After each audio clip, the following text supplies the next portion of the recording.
নমস্কার বন্ধুরা, টিউটোরিয়াল গার্ডেনিংয়ে আপনাদের সবাইকে স্বাগত। আমি রয়েছি পলাশ। বন্ধুরা, আজকের ভিডিওতে আলোচনা করব ফুল আসার পর আপনারা মাল্টা গাছগুলিতে কিভাবে পরিচর্যা করলে সেই ফুল থেকে খুব সহজেই ফল সেট হবে, ফুলগুলি ঝরে পড়বে না এবং ফুলের বৃন্ত হবে শক্ত, আর গাছের মধ্যে কোনোভাবেই পোকামাকড়ের উপদ্রব হবে না। আমার কাছে যে গাছটি দেখতে পাচ্ছেন, এটি হলো একটি ভিয়েতনাম মাল্টা গাছ। এই গাছটিকে নিয়ে আমি গত মাসেই একটি ভিডিও দিয়েছিলাম। তখন গাছটিতে ফুল ছিল না, 3টি মাত্র ফল ছিল। তো ফলগুলি পেড়ে নেওয়ার পর আমি কি পরিচর্যা করেছিলাম তা নিয়ে আমি একটি ভিডিও দিয়েছিলাম। আমার চ্যানেল ভিজিট করে আপনারা সেই ভিডিওটি দেখতে পারেন। ভিডিওর থাম্বনেল আমার স্ক্রিনেই দেওয়া রইল, অবশ্যই আপনারা চাইলে সেই ভিডিওটি দেখতে পারেন। দেখুন, আমি সেই পরিচর্যাটি করার ফলে কি পরিমাণে আমার গাছটিতে ফুল এসেছে। গাছ ভরে দেখুন, যে কটি ডাল দেখতে পাবেন সব ডালেই আমার ফুল আসতে শুরু করেছে। বলেছিলাম কচি পাতার সঙ্গে ফুল আসে, দেখুন কচি পাতার সাথেই এ গাছে ফুল আসছে। তো বন্ধুরা, এই মাল্টা গাছে ফুল আসার পর ফুল ফোটার আগে, অর্থাৎ এই অবস্থায় যে কাজটি আগে করতে হবে সেটি হলো একটি ভালো ফাঙ্গিসাইড স্প্রে করতে হবে, আর তার সাথে একটি ভালো কীটনাশক আমাদের স্প্রে করতে হবে। কীটনাশক আপনারা ইমিডাক্লোরপিড বা সাইপারমেথ্রিন গ্রুপের যে কোনো একটি ভালো কীটনাশক অবশ্যই আগে স্প্রে করতে হবে। তার সঙ্গে একটি ভালো ফাঙ্গিসাইড আপনারা স্প্রে করবেন। কেননা কচি পাতার সঙ্গে যেহেতু ফুল আসছে, তো কিছু পাতা খেকো পোকা আসে, এই কচি পাতা খাওয়ার সঙ্গে সঙ্গে ফুলের গোড়াগুলি কেটে ফেলে দেয়। তো তার জন্য আপনারা অবশ্যই একটি ভালো কীটনাশক এবং ফাঙ্গিসাইড স্প্রে করবেন।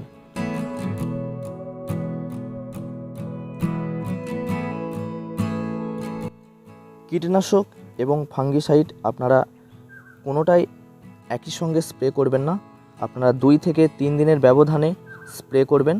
আর স্প্রে করবেন অবশ্যই সেটি সন্ধ্যাবেলায় সূর্য অস্ত যাওয়ার পর। এই কাজটি আমাদের সবার আগে করতে হবে। আর মাথায় রাখতে হবে, এই যে ফুলগুলি বের হয়েছে, এই ফুলগুলি ফোটার আগের মুহূর্তে আমাদের স্প্রে করতে হবে।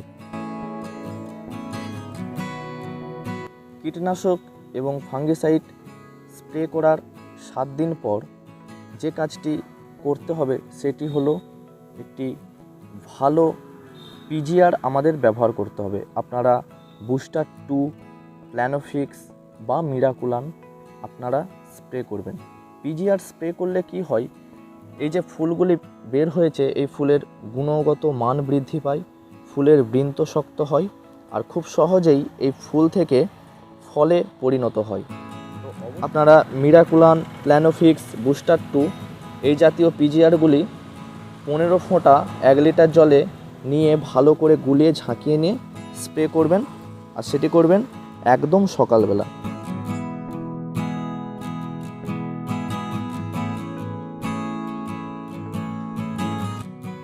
এর সাথে সাথে আমাদের মাথায় রাখতে হবে, আমাদের গাছগুলিতে ফুল এসে যাওয়ার পর আমরা গাছের গোড়া কোনোভাবেই শুকনো খটখটে করে ফেলব না।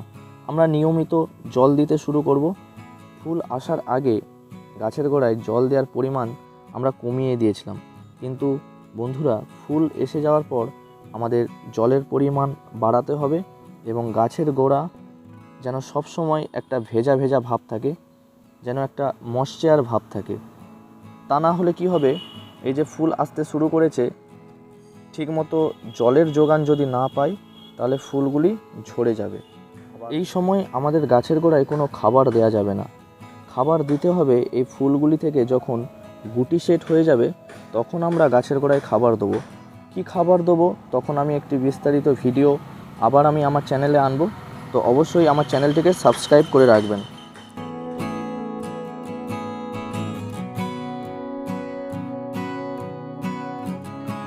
এই সময় আমরা গাছের উপরিভাগে অর্থাৎ স্প্রে করব কিছু তরল খাবার। এই সময় আপনারা NPK 0050 অথবা NPK 05234 স্প্রে করতে পারেন। আর অবশ্যই সেটি করবেন সকালবেলা সূর্য ওঠার আগে। আমি NPK 0050 ব্যবহার করি এবং মাঝে মাঝে NPK 05234ও আমি ব্যবহার করি। তো এটি করার ফলে কি হয়, ফুলের গুণগত মান বৃদ্ধি পায়, গাছের একটা খাবারের যোগান পায়। বন্ধুরা, যখন ফুলগুলি ফুটতে শুরু করবে তখন আপনারা কোনো কিছুই এই ফুলের ওপর স্প্রে করবেন না, কেননা এই সময় কিছু উপকারী প্রজাপতি মৌমাছি আসে এই ফুলের মধু খেতে।